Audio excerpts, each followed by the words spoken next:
Hi, this is Louis Paul. This is Colors of Prague, Season 5, Episode 10. This is what I'm calling the best music releases in Prague music for 2024, or the best and thereabouts. There were many progressive rock related recordings released in 2024. And some were released close to the end of 2023, for example, November, December, and they kind of filtered over.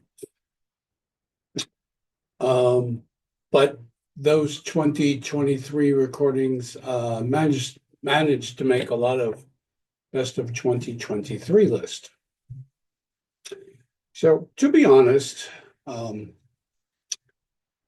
I've seen a lot of posts in groups and various other areas about the best of 2024 lists. Now, some people are generous and or the music appealed to the listener's own case, which is fine. That's what it's all about, right? And there was quite a lot of prog metal released in 2024. And for those that really like that, or were starved for that, it was sort of like, was there a drought for that? Like no water, no metal prog, but there always seemed to be prog metal around. But yeah, there was a lot more of it released by a lot of bands. So getting to this, to be frank, I had a tough time originally coming up with 10 releases. I thought that many that were released in 2024 were good. Some were fine. Some were disappointing, etc. But I also really liked a few of the same titles that others did. So yes, okay. So there's that. So I was about to release, I actually recorded another version of this where I only had 7 titles. I had a tough time. And did that mean there were no more than 7 titles released in 2024 that I didn't like? No. But we're talking what I consider the best of, right? Okay. So right off the bat, toward the end of 2024, things suddenly got shot out by distributors and by bands. And there were some bands I was unfamiliar with. So that being said, I listened to them many times, sometimes over and over. I said, hey, this is unusual. This is weird. And this fits into this whole thing. So we got Solaris, Martian Chronicles 3, I or AI. That's a bit of a mouthful. Solaris was formed in Hungary in 1981, and they released their first album titled Martian Chronicles in 1984, and 2 other albums in 2014, Martian Chronicles 2. No, sorry, Martian Chronicles in 84, and 2 albums later in 2014, Martian Chronicles 2. This is their newest release. So they've released just 6 albums or CDs in about 40 years. It's pretty amazing.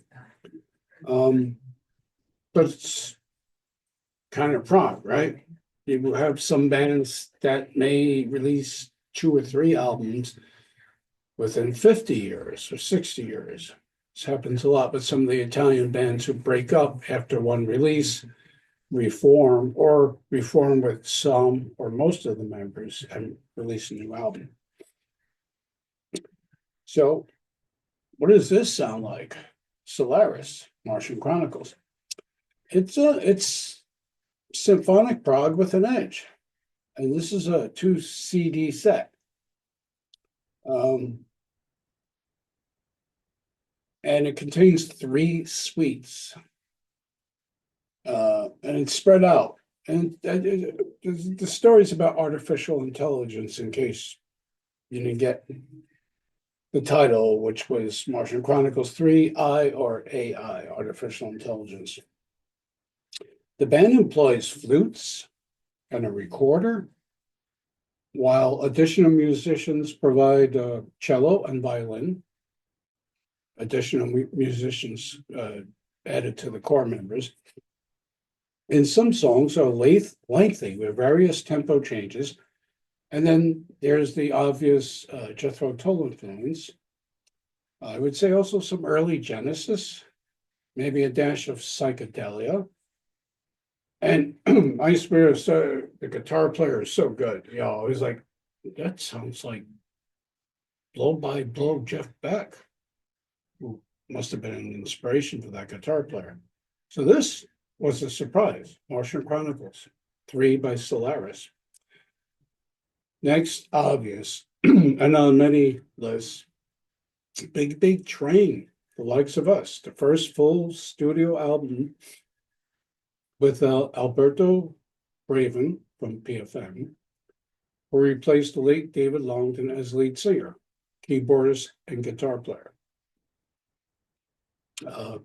This is the new version of Big Train, and it finds Alberto sharing lead vocals with, and he seems to be everywhere, Nick DiVirgilio, drummer extraordinaire.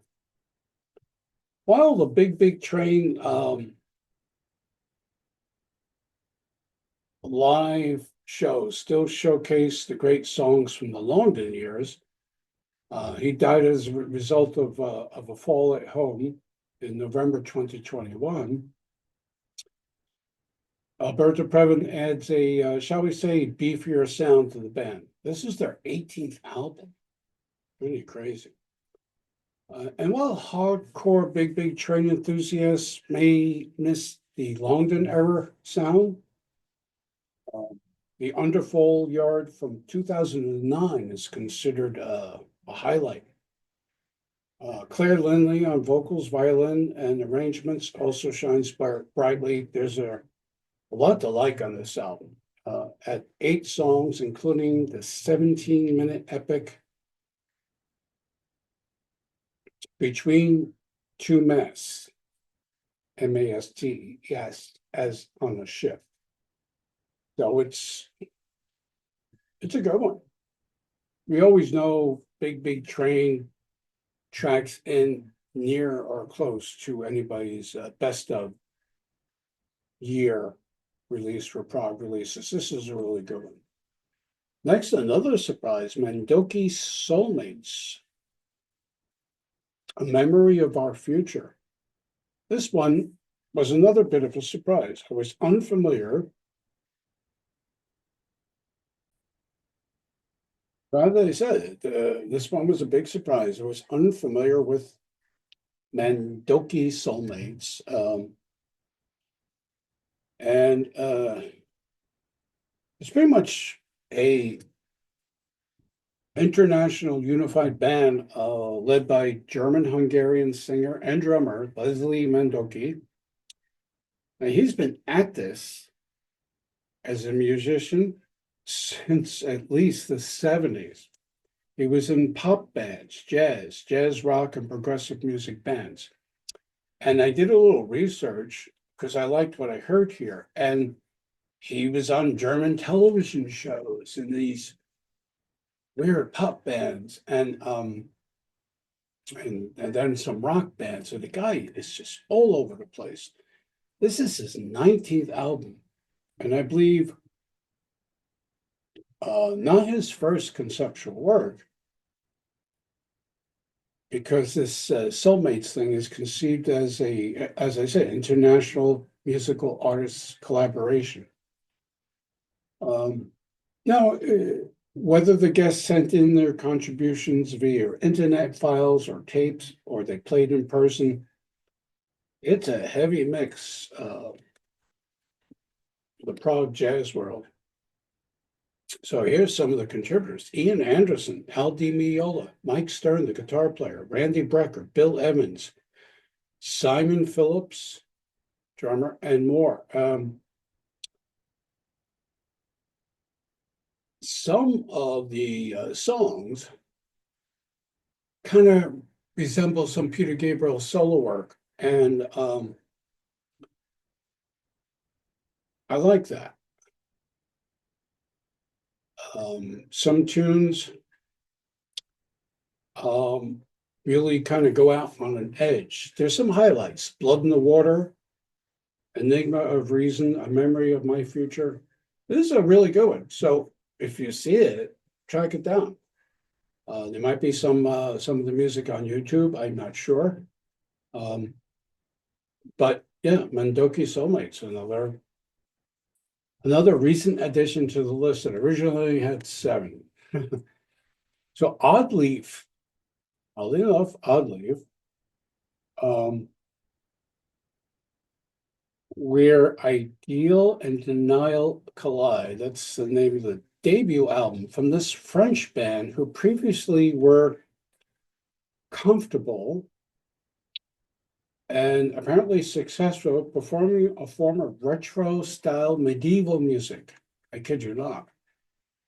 So Oddleaf were originally, and I believe they were under another name, a retro-style medieval type band. So think Celtic, think partly early Fairport Convention or the like. And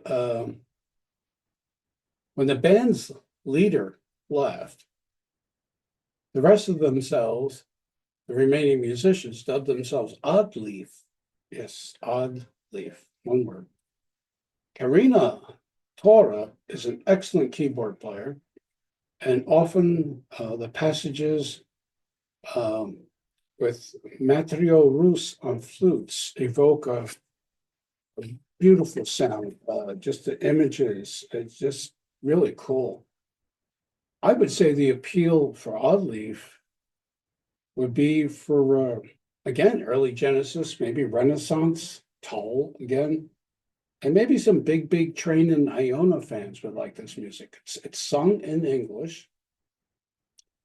And sometimes some of the songs, so they're very ambitious.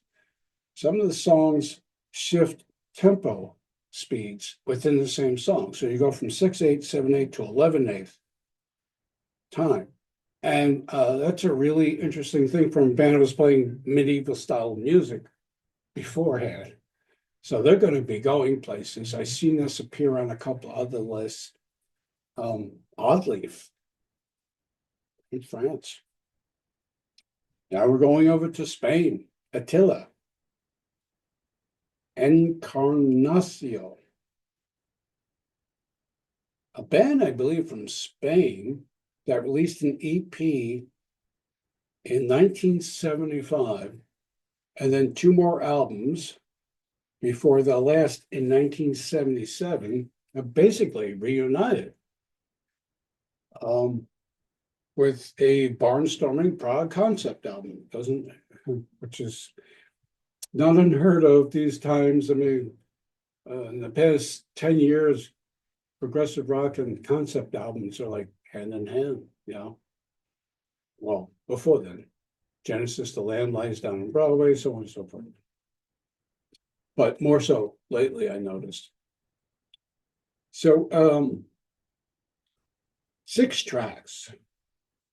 We got organ, mellotron, piano, moog, and a generous chorus of guitars and power rock drumming. This one was a surprise, so I recommend it. So it's, I believe, from Spain, Attila Encarnacio. And like I said, this is like the first album since 1977, making this their 4th album since the band began. That's pretty wild. It was more than a surprise. I liked it. Next, of course, we have John Anderson and the Band Geeks. Did you think it would not be on the list. I had already devoted an entire show to this album, and since its late August 2024 release, it's lost little of its luster and allure.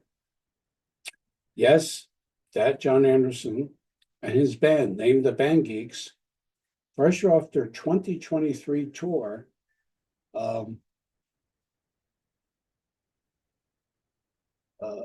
it's just so good. John on vocals, lead vocals, and head band geek, bassist, guitarist, singer, and composer Richie Castellano, who's also in Blue Oyster Cult, the current version of that band. They went back in, and Richie and John kind of shot back and forth some unfinished music and songs and lyrics that John had, and Richie would put them to different kinds of music or embellished what John had wanted. And then they just went back and forth, and then the Band Geeks added the rest of the music. And so they ended up with 9 songs, which are nearly as good as classic Yes. And it's funny that the production by John and Richie Castellano actually resembles the sound of the 90215 era Yes. Remember that sound, Mark Rabin, Trevor Rabin? And it just, it's got that punchy sound, layers of vocals, layers of instrumentations. You got 2 keyboards working. I mean, it's just really good. Well, what more can I say besides if you love Yes, classic Yes, that is. And it doesn't hurt to like and keep dear some, if you like seeing the current Yes and perform live. I mean, they drag out the hits because they haven't had it in a long time, but they're still a good band live. John sounds pretty damn great here. He sounded good on the 2023 tour, even better and stronger on the 2024 tour, which begs the question, why are they releasing in March 2025, I believe, a live show with John and the Band Geeks from 2023, when it was much more tighter. And actually, that show featured a few songs from the album True, which you'd think they'd want to promote. But who am I to say? So anyway, then we have some more things. We have Neal, Morse, and the Resonance, No Hill for a Climber. As the Neal Morse band went on hiatus and Mike Portnoy rejoined Dream Theater, Neal Morse released an introspective, folky solo sort of album called Late Bloomer, and found a local to him, supposedly Nashville-based Christian rock band called The Resonance, or so I've read. So dialing a bit back on some of the more overt Christianity-laden lyrics that dominated the last few, although excellent, Neal Morse band albums, as well as his solo work, The Dreamer, Joseph Part 1, and The Restoration, Joseph Part 2, we find Neal, the busiest man in progressive prog, reinvigorated, not making so much a fresh start as making a record that resembles the high points of the Grand Experiment, Grand Adventure, and Innocence and Danger. So kicking things off with a over 20-minute suite called Eternity in Your Eyes. It's followed by 3 shorter songs, including The Wild Thief, which rages with anger, something different from Neal Morse. And the whole single album ends with, I kid you not, a 30-minute suite entitled No Hill for a Climber in 6 sections. And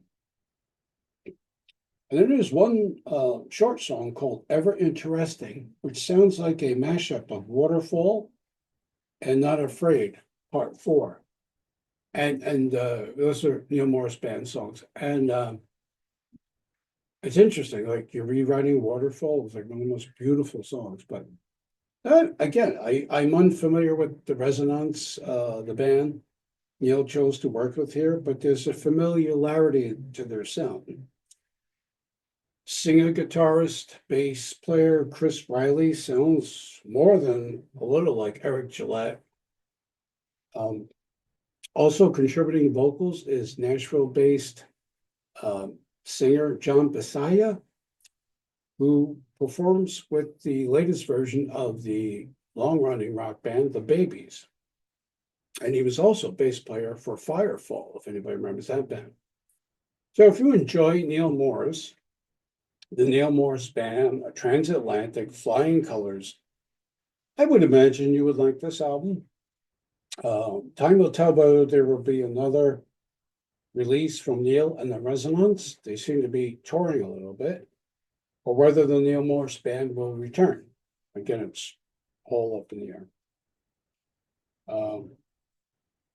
So as a side, the recent November 2024 Morse Fest shows and those scheduled for the UK late January 2025 feature a return of Neal Morse band alumni Eric Gillette, Bill Halbauer, Randy George, Big Train's Nick DiVirgilio, Ross Jennings, and Spock's Beard, pattern-seeking animals, own Ted Leonard.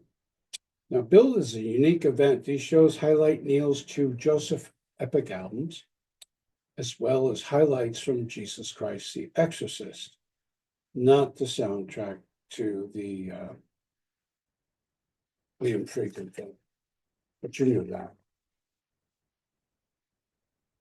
So now step back. Now, the year 2024 also saw a release, an influx of recordings attributed to a lot of bands I really liked, but they didn't make this list for a number of reasons. One was Le Army, one of my favorite bands from Italy.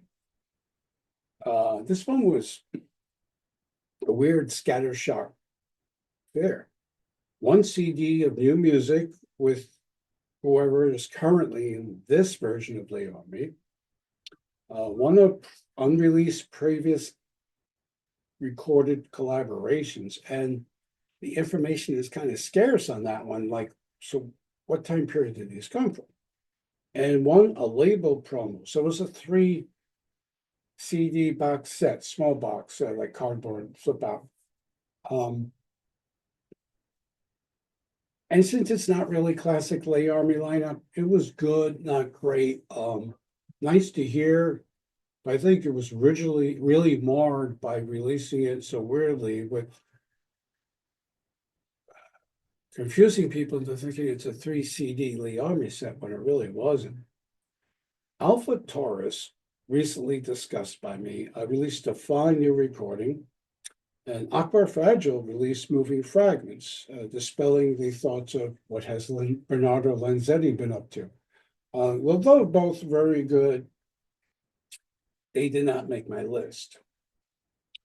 Also, the Swedish instrumental progressive rock band released Agusa, AGUSA,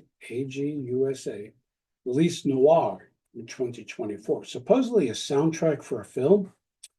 It features interconnecting songs, making for one terrific listen. It's 48 minutes long, atmospheric. I reviewed this again along with some of the band's other recordings recently, and this is pretty. It's atmospheric. Is it an independent film? Is a Swedish film? Is it an experimental film? What the nature of that? There's nothing to go by right now. Maybe as time goes on, someone will have more information. Then, also from left field, Arild Broter, A Spectre of Sounds, James Bond music reimagined. And it delights in many ways. Who knew? Arild is the band leader of the Norwegian band Pymlico, Pymlico, And while this is billed as a solo work, he is assisted by members of that band, as well as members of Caligula, and even Bjorn Reese of Airbag on guitar. So he's a confessed fan of everything Bond related, as am I. And this is a serious, hardcore, progged out retake of some of the best known themes from the John Barry, David Arnold, and even Hans Zimmer time and soundtracks. And there's even a On Her Majesty's Secret Service suite reimagined. And who doesn't want to hear the guitarist from Airbag play that Monty Norman guitar riff? If you don't know what I'm talking about, Monty Norman did that guitar riff that was so well known from Dr. No. You'll know it. Finally, Focus 12. Actually, this is their 15th Focus studio album since the 1970 debut.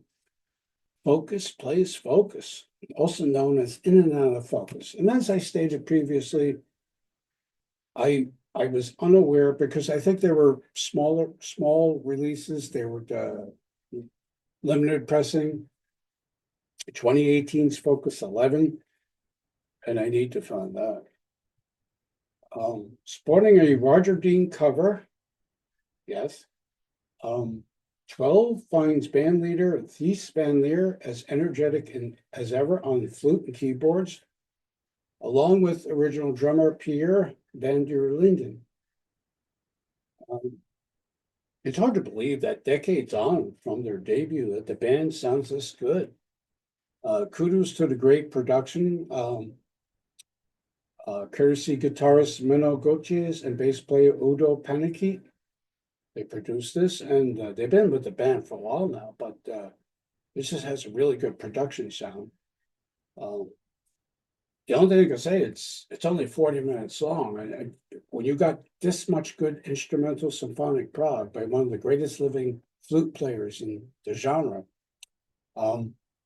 maybe you guys should have like stretched some things out or add some more songs. My own personal preference. So that, yeah, it's the top 10. I managed to do it. So if you've not heard some of this music, like Attila, Solaris, Oddleaf, Mandoki, or Agusa, I encourage you to, like, usual places, YouTube, maybe Bandcamp, possible. Those who are familiar know John Anderson, Big Train, Focus, and Morse. So there's that. Those who are not familiar with those guys, you don't know John Anderson, but Neal Morse and this band you could find. So that's our show, probably our last for January. I'll be back early February with some new stuff. So enjoy. Be well, stay safe, stay warm, and I'll be back soon. Bye.